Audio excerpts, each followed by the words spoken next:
कांग्रेस छँदा कांग्रेस बारम्बार, एमाले छँदा एमाले, अहिले डबल नेकपा छँदा डबल नेकपा, कोही चोखो चुनाव जित्न सकिन्छ।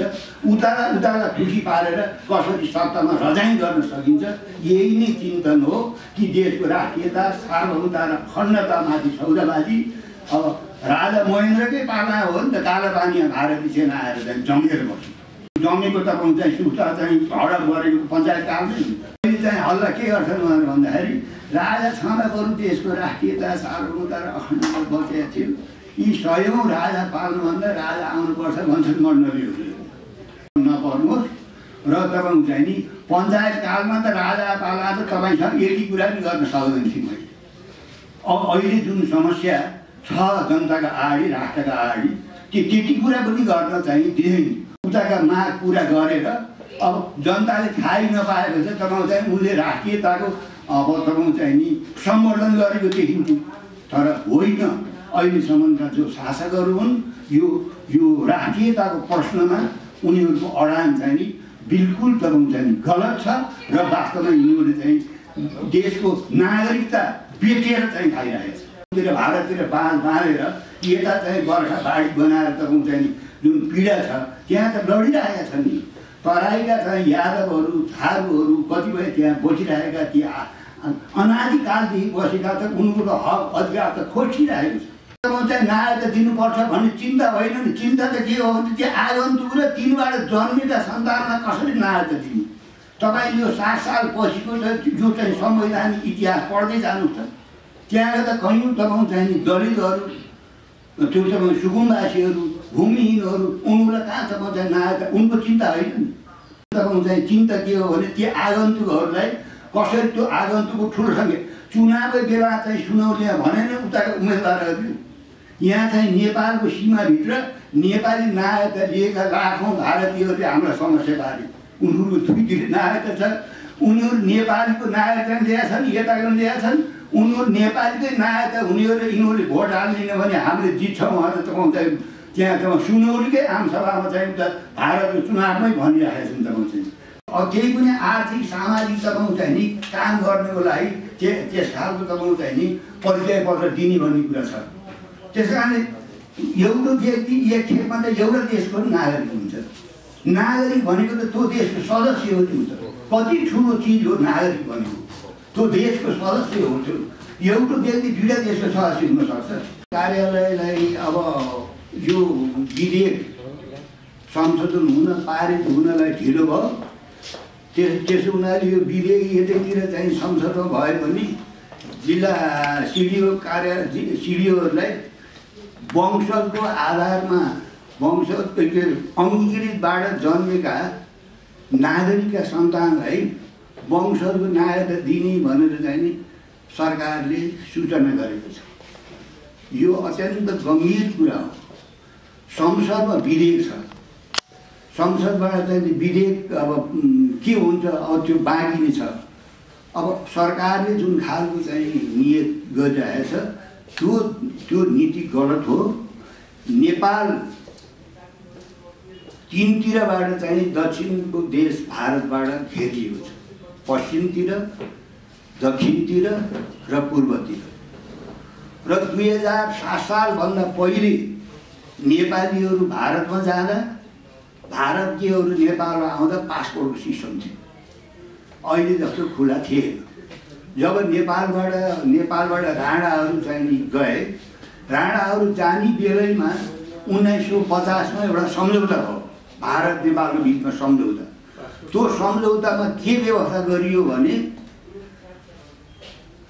दुई देशका नागरिकहरू आवत जावत गर्न सक्ने, भारतका नेपाल आउन पाउने, नेपालका भारत जान पाउने भनेर अब त्यो व्यवस्था गरियो। र व्यावहारिक रूपमा पासपोर्टको सिस्टम चाहिँ हरायो र निर्वाध रूपमा नेपालबाट भारत पनि जान थाले र भारतबाट चाहिँ नेपाल पनि आउन थाले।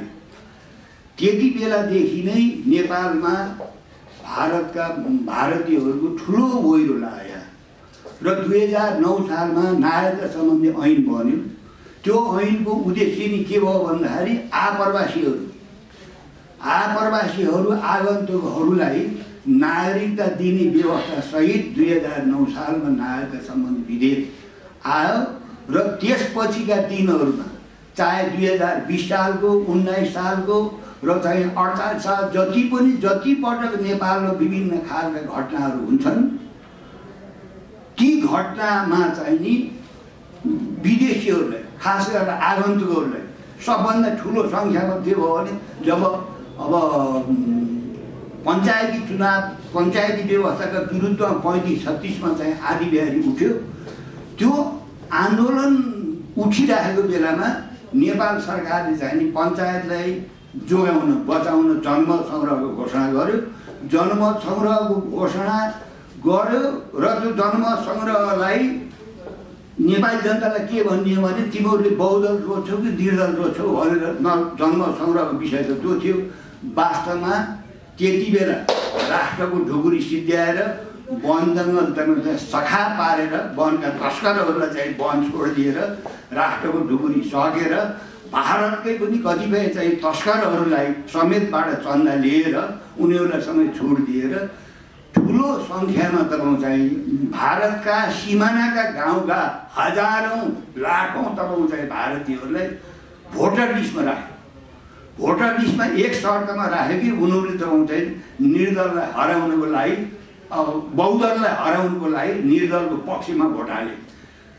लाखौँ त्यति बेला जब चाहिँ भोटर लिस्टमा तिनीहरू चाहिँ भारतीयहरू चाहिँ सामेल भए त्यसपछि पछिल्ला दिनहरूमा जब 48 मा चुनाव भयो सरकार बन्यो र त्यो सरकारले पनि के गर्यो भनेर भन्दाखेरि तपाईँ चाहिँ 37 सालको मतदाता भोटर लिस्टमा नाम भएकालाई उनीहरूलाई तपाईँ चाहिँ नेपालको चाहिँ नागरिकता दिनुपर्छ भन्ने त्यस खालको चाहिँ ऐन बन्यो र अहिलेसम्म 3वटा चाहिँ ऐन बनेका छन्।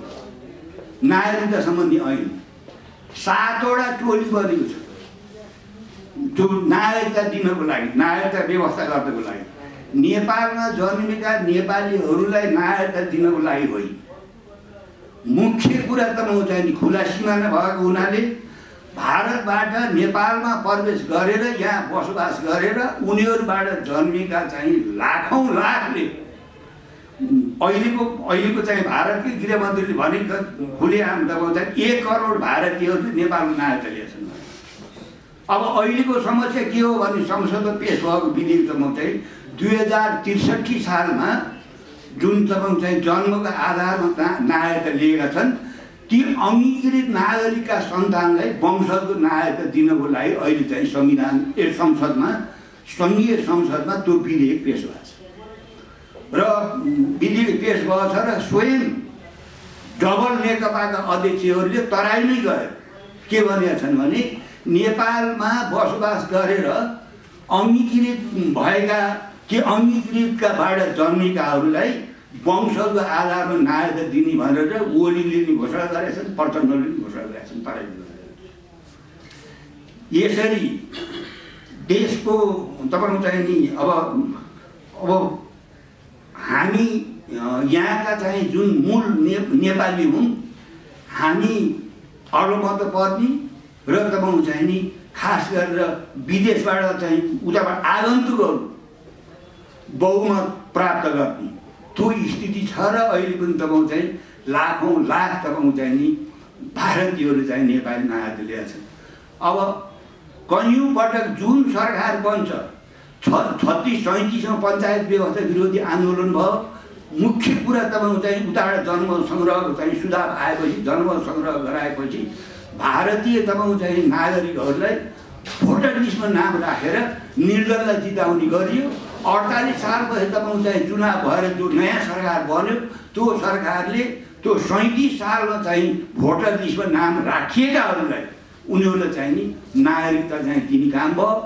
63 सालमा तपाईँले हेर्नुहोस् 63 सालसम्म नेपालमा बसोबास गरेर जन्मेका उनीहरूलाई सन्तानलाई नागरिकता दिने कुरा भयो। अब अहिलेको मुख्य सङ्घीय संसदभित्र पेश गरेको त्यो संशोधन जुन चाहिँ विधेयक छ त्यो विधेयकको उद्देश्य के हो भन्दाखेरि तपाईँ चाहिँ अङ्गीकृतबाट जन्मिएका सन्तानलाई वंशको नागरिकता दिने हो। अङ्गीकृत नागरिकका भएका त सांसद भइसके, मन्त्रीहरू पनि दर्जनौँ भइसके, त्यो त्यो कुरा छेकिएन। अब के हो भनेर भन्दाखेरि जो अङ्गीकृतबाट जन्मेकालाई वंशजको नआए त दिन र किन दिन पर्यो वंशजको नआए त भनेर भन्दाखेरि त हुन्छ नि राष्ट्रपति हुनको लागि, प्रधानमन्त्री हुनको लागि, सभामुख हुनको लागि, सेनाको प्रमुख हुनको लागि वंशजको नागरिक हुनुपर्ने छ भन्ने छ 72 को संविधानमा। अब वंश अङ्गीकृत नागरिकबाट आएका नागरिक भएर आएका त तपाईँ चाहिँ नि सांसद भए, मन्त्री भए, पटक पटक। अब त्यो केही छेकिएन। अब छेकिएको कुरा के हो भन्दाखेरि चाहिँ सेना प्रमुख, न्यायपालिकाको प्रमुख, राष्ट्र प्रमुख, राष्ट्रपति, प्रधानमन्त्री, सभामुख, यो पदमा जानको लागि त 2072 को संविधानमा त वंशजको हुनुपर्छ भन्ने छ। हामीले बुझ्नुपर्ने कुरा के छ भने कतिपय देशमा तपाईँ चाहिँ अङ्गीकृत नागरिकहरू 6-7 पुस्ता बसेपछि बल्ल वंशज पाउँछन्। वंशजको नागरिक भनेको के हो? जुन मान्छेले सन्तानले यो देशको राष्ट्रियता, सार्वभौमता र अखण्डता, उन्नतिको लागि तपाईँ चाहिँ नि कैयौँ वर्षदेखि यो देशको लागि रगत बगाए, यो देशलाई एकीकरण गर्न चाहिँ लडे, तिनका सन्तान हुन् वंशज भने। त्यो केही समय पहिले तपाईँ चाहिँ यहाँ वन व्यापार गर्न, उद्योग धन्दा खोल्न, जागिर खान, आलु बेच्न, टमाटर बेच्न, राँगा बेच्न, भैँसी बेच्न, उताबाट पसेर आएर यही बसेर तिनले पाएका छोराछोरीलाई अङ्गीकृत नागरिकता दिन मिल्छ। अब अहिले के छ भनेर भन्दाखेरि नेपालमा त जन्मेर अङ्गीकृत भए तिनीहरू। अब उनीहरूलाई राष्ट्र प्रमुख, सरकार प्रमुख, सेना प्रमुख, न्यायपालिकाको प्रमुख बनाउने योजना साथ अहिलेको यो विधेयक आएको छ। त्यस कारणले राष्ट्रिय जनमोर्चा लगायत विभिन्न चाहिँ बुद्धिजीवी सङ्गठनले, विभिन्न पार्टीहरू मिलेर हामीले यो विधेयक चाहिँ पास गर्नुहुन्न, यो खारेज हुनुपर्छ भनेका छौँ। र हामीले देशव्यापी रूपमा राष्ट्रिय जनमोर्चा तपाईँ चाहिँ नि यो हस्ताक्षर सङ्कलन यो विधेयक पारित भयो भने हुन्छ कि जसरी सिक्किममा भारतमा विलय गराउने पक्षले चुनाव जिते 32 सिटमा 31 सिट चाहिँ तपाईँ चाहिँ भारतमा चाहिँ सिक्किमलाई विलय गराउनुपर्छ भन्ने चाहिँ भोट हाले र एकजनाले मात्र चाहिँ सिक्किम चाहिँ स्वतन्त्र देश हो, यो चाहिँ भारतको विलय हुन्न भन्यो। 32 जना चाहिँ जनप्रतिनिधिहरूले भारतको विलय गराउनुपर्छ भनेको। त्यस कारणले भारतीय चाहिँ शासकहरू के हो भनेर भन्दाखेरि अहिले पनि 71 ठाउँमा उनीहरूले तपाईँ चाहिँ कब्जा गरेको छ भूभाग जमिन। अस्ति रक्तपातको कार्यक्रममा कतिपय साथीहरू जानुभयो होला, त्यहाँ बुद्धिनारायण श्रेष्ठ सीमाविदले भनेको हामीले त्यो भन्यौँ र कालापानी लगायत, सुख्ता लगायत 71 ठाउँमा तपाईँ चाहिँ भूगोलले कब्जा गरेका छन् उनीहरूले। यहाँका ठुला ठुला जल स्रोतहरू पनि उनीहरूले सम्झौता गरेर चाहिँ कब्जा गरेर राखिरहेका छन्।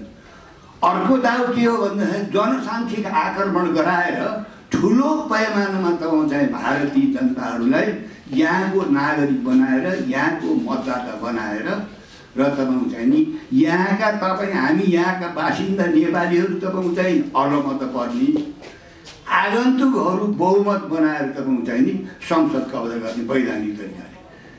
त्यसो गरेर तपाईँ चाहिँ नेपाल कब्जा गर्न सेना पठाउनु पर्यो। जस्तो फिजीमै भन्नु, फिजीमा त्यहाँ चाहिँ काम गर्न गएका, विभिन्न वन व्यापार गर्न गएका लाखौँ भारतीयहरू फिजीमा तपाईँ चाहिँ नि बहुमतै त्यहाँ भए। त्यहाँका फिजिसियन आदिवासीभन्दा उनीहरूको सङ्घर्ष सुरु भएपछि महेन्द्र नारायण चौधरी चाहिँ मध्य प्रदेशको भारतीय त्यहाँको कुनै बेला मुख्यमन्त्री भयो। त्यस कारणले नेपालका राजनीति गर्नेहरू, सत्ता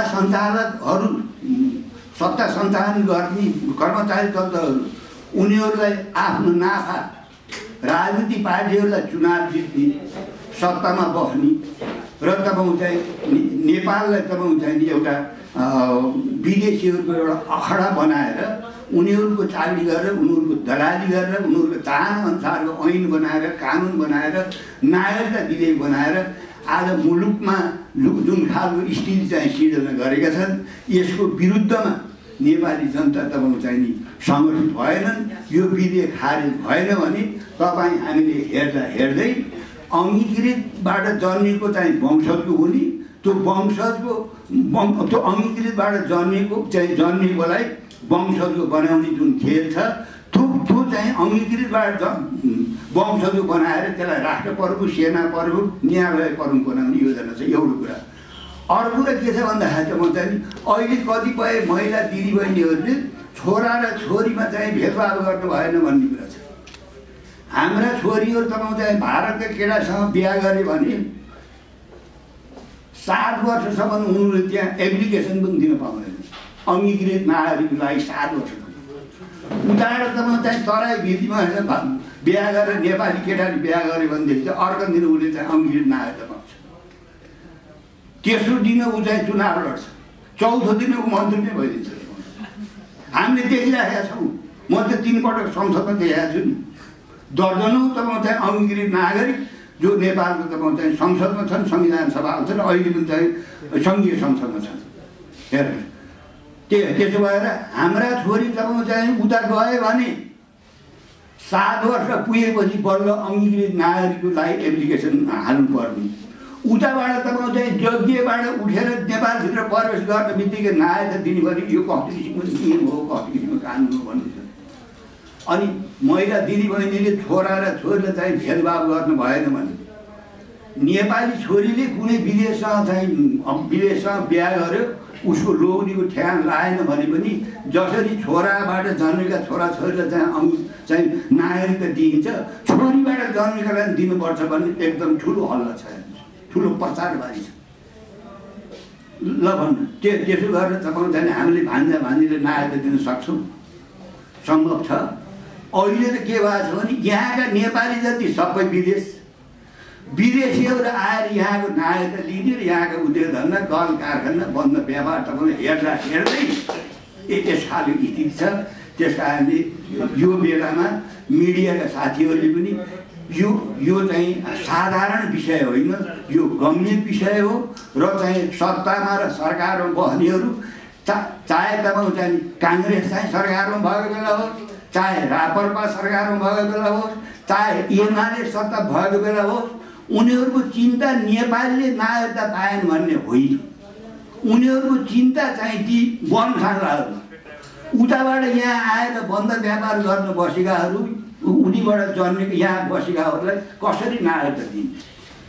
37 सालको कुरा गर्नुहोस्, 48 सालको कुरा गर्नुहोस्, 46 सालको कुरा गर्नुहोस्, 62-63 को कुरा गर्नुहोस्, 63 सालको कुरा गर्नुहोस्। 72 को संविधान जारी भइसकेपछि नि 72 सालमा संविधान जारी गर्ने पहलसम्म चाहिँ यहाँ आएर त्यसबाट जन्मेकालाई उनलाई चाहिँ नागरिकता दिनुपर्छ भनेर आइरहेको छ अहिले।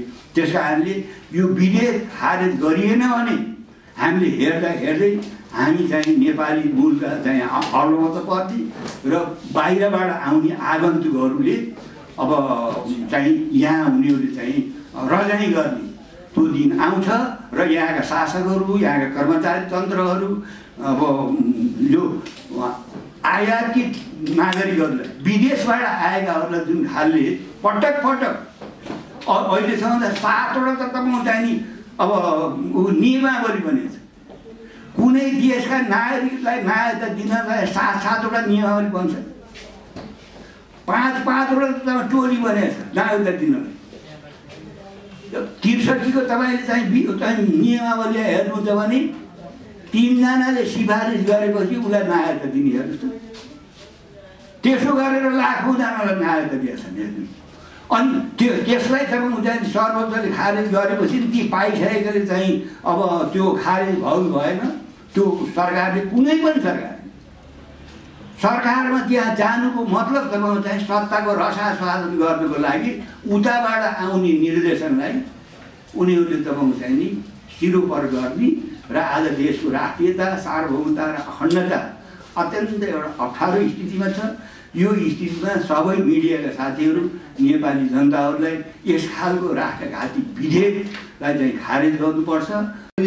बचाइदिएनौँ भने अब सत्ता र शक्तिको लागि जे पनि गर्न पल्केका यहाँका शासकहरू, यहाँका नेताहरू, यहाँका चाहिँ बुद्धिजीवी भनाउँदाहरू सबै त होइन, केही निश्चित बुद्धिजीवीहरू उनीहरूलाई आफ्नो चिन्ता, आफ्नो स्वार्थको चिन्ता। त्यसो भएको हुनाले हेर्दा हेर्दै देशको राष्ट्रियता, सार्वभौमता र अखण्डता र मुलुकको चाहिँ अस्मिता डुब्ने, खतम हुने जुन खालको स्थिति छ, यो स्थितिलाई तपाईँ चाहिँ रोक्नको लागि, परिवर्तन गर्नको लागि हामी सबै एक हौँ। काङ्ग्रेस छँदा काङ्ग्रेस बारम्बार, एमाले छँदा एमाले, अहिले डबल नेकपा छँदा डबल नेकपा, कोही त हुँदैन। चुनाव जित्न सकिन्छ, उतालाई खुसी पारेर कसरी सत्तामा रजाइ गर्न सकिन्छ। यही नै चिन्तन हो कि देशको राष्ट्रियता, सार्वभौमता र अखण्डतामाथि सौदाबाजी। अब राजा महेन्द्रकै पाला हो नि त, कालापानीमा भारतीय सेना आएर चाहिँ जमेर बस्यो। जमेको तपाईँ चाहिँ सुता चाहिँ हडप गरेको पञ्चायत कालमै हुन्छ। अहिले चाहिँ हल्ला के गर्छन् भन्दाखेरि राजा छँदा बरु देशको राष्ट्रियता, सार्वभौमता र अखण्डता बचेको थियो, यी सयौँ राजा पाल्नुभन्दा राजा आउनुपर्छ भन्छन् मण्डलीहरू। नपर्नुहोस् र तपाईँ चाहिँ नि पञ्चायत कालमा त राजा पाला त तपाईँसँग यति कुरा पनि गर्न सक्दैन थिएँ मैले। अब अहिले जुन समस्या छ जनताका अगाडि, राष्ट्रका अगाडि, त्यति कुरा पनि गर्न चाहिँ दिँदैन। उताका माग पुरा गरेर अब जनताले थाहै नपाएको छ तपाईँ चाहिँ उसले राष्ट्रियताको अब तपाईँ चाहिँ नि सम्वर्धन गरेको देखिन्थ्यो। तर होइन, अहिलेसम्मका जो शासकहरू हुन् यो राष्ट्रियताको प्रश्नमा उनीहरूको अडान चाहिँ नि बिल्कुल तपाईँ चाहिँ गलत छ र वास्तवमा यिनीहरूले चाहिँ देशको नागरिकता बेचेर चाहिँ खाइरहेको छ। प्रधान सेनापतिको एउटा भारततिर बाँधेर यता चाहिँ बर्खा बाढी बनाएर तपाईँ चाहिँ जुन पीडा छ त्यहाँ त लडिरहेका छन् नि। तराईका चाहिँ यादवहरू, थारूहरू कतिपय त्यहाँ बसिरहेका ती अनादिकालदेखि बसेका त उनको हक अधिकार त खोजिरहेको छ। तपाईँ चाहिँ नागरिकता दिनुपर्छ भन्ने चिन्ता होइन नि। चिन्ता त के हो भने त्यो आगन्तुक र तिनबाट जन्मेका सन्तानलाई कसरी नागरिकता दिनु। तपाईँ यो 60 साल पछिको जो चाहिँ संवैधानिक इतिहास पढ्दै जानुहोस् त, त्यहाँ त कहीँ तपाईँ चाहिँ नि दलितहरू, त्यो तपाईँ सुकुम्बासीहरू, भूमिहीनहरू, उनीहरूलाई कहाँ तपाईँ चाहिँ नागरिकता उनको चिन्ता होइन नि। तपाईँ चाहिँ चिन्ता के हो भने त्यो आगन्तुकहरूलाई कसरी त्यो आगन्तुकको ठुलो सङ्ख्या चुनावकै बेला चाहिँ सुनौलीमा भनेन उताका उम्मेदवारहरूले यहाँ चाहिँ नेपालको सीमाभित्र नेपाली नागरिकता लिएका लाखौँ भारतीयहरूले हामीलाई समस्या पारे। उनीहरूको दुईतिर नागरिकता छ, उनीहरू नेपालीको नागरिकता ल्याएका छन्, यताको ल्याएका छन्। उनीहरू नेपालीकै नागरिकता हुनेहरूले यिनीहरूले भोट हाल्दिन भने हामीले जित्छौँ भनेर तपाईँ चाहिँ त्यहाँ तपाईँ सुनौलीकै आमसभामा चाहिँ उता भारतको चुनावमै भनिरहेका छन्। तपाईँ चाहिँ अब केही पनि आर्थिक सामाजिक तपाईँ चाहिँ नि काम गर्नको लागि त्यस खालको तपाईँ चाहिँ नि परिचय पत्र दिने भन्ने कुरा छ। त्यस कारणले एउटा व्यक्ति एक खेपमा त एउटा देशको नागरिक हुन्छ। नागरिक भनेको त त्यो देशको सदस्य हो। त्यो त कति ठुलो चिज हो नागरिक भनेको, त्यो देशको सदस्य हो। त्यो एउटा व्यक्ति दुईवटा देशको सदस्य हुनसक्छ। तिमीहरूलाई यता पनि दिए हुन्छ, उता पनि दिए हुन्छ नि। यी यताका जो नेपाली हो परापूर्व कालदेखि यहाँ चाहिँ बाबु बाजे बराजको पालादेखि चाहिँ 10औँ 20औँ 50औँ वर्ष भइसकेको छ। तिनी नागरिकताबाट मुक्ति चाहिँ वञ्चित छन्। तिनलाई नागरिकता दिने भने त्यहाँ तराईका जमिनदारहरू गोठाले उनीहरूले गर्दैन, हलो जोत्दैन, समस्या त्यहीँ छ। त्यहाँ उनको मुख कालो भएर उनीहरूले उनी भारतीय हात देखिएका कारणले होइन। स्वयं त्यहाँका जमिनदारहरू छन् केन्द्रको काठमाडौँको शासकसँग मिलेर त्यहाँका तिनी सुकुम्बासीहरू, दलितहरू, अब ती आदिवासीहरू जो तपाईँ चाहिँ युगदेखि तपाईँ चाहिँ नि आफ्नो जमिन छैन, आफ्नो बासगास छैन, नागरिकता छैन। तर त्यहाँका जुन तपाईँ चाहिँ नेता हुन् भन्छन् तिनीहरू कुरा त कहाँ गर्छन् तपाईँले बोल्नु भएको बोले। अब ओली प्रचण्डको कारणले गर्दा राज संस्था फर्कने होइन होइन तपाईँ चाहिँ शशाङ्क कोइरालाले हिन्दू राज्य बनाउनु पर्छ भनेको देख्नु भएन? काङ्ग्रेसको महासमितिको बैठकमा 800 जनाले 1200 जनाले सही गरेको देख्नु भएन? हिन्दू राज्य बनाएपछि तपाईँ हिन्दू राज गर्न राज चाहियो। एकातिर अर्कोतिर तपाईँ चाहिँ सत्तामा गएका तपाईँ काङ्ग्रेस जाँदा अनि राप्रपा जाँदा यिनी कम्युनिस्ट नाम गरेका जाँदाखेरि जनताले पाएको के हो? जुन म यहाँ लाएँ नि मलाई चाहिँ त्यतिकै भ्रष्टाचार छ, मोही छ, कुशासन छ, अनि जनता तपाईँ चिडिया छ। अहिले कतिपय मान्छेले भनिरहेको छ नि तपाईँ चाहिँ नि 100वटा राजा पाल्नु। अब खर्च हेर्नु न हुन्छ। अब 2 नम्बर प्रदेश मुख्यमन्त्रीले हिजो भने 33% चाहिन्छ बजेट हाम्रो प्रदेश। त्यो सुहाउने कुरा हो। एउटा प्रदेशलाई त म 33 प्रदेश अनि स्थानीय निकायले 33 प्रदेश, 33% केन्द्र चल्छ। केन्द्रको सेना नियमित कर्मचारी सारा चाहिँ शासन चल्छ। केन्द्रीय सत्ता कमजोर पार्नु एक दिन हेर्नु होला हिमाल पहाडबाट 8वटा जिल्ला त अलग गरिसक्यो। त्यो 2 नम्बरलाई तपाईँ हिमाल चाहिन्, पहाड चाहिन्।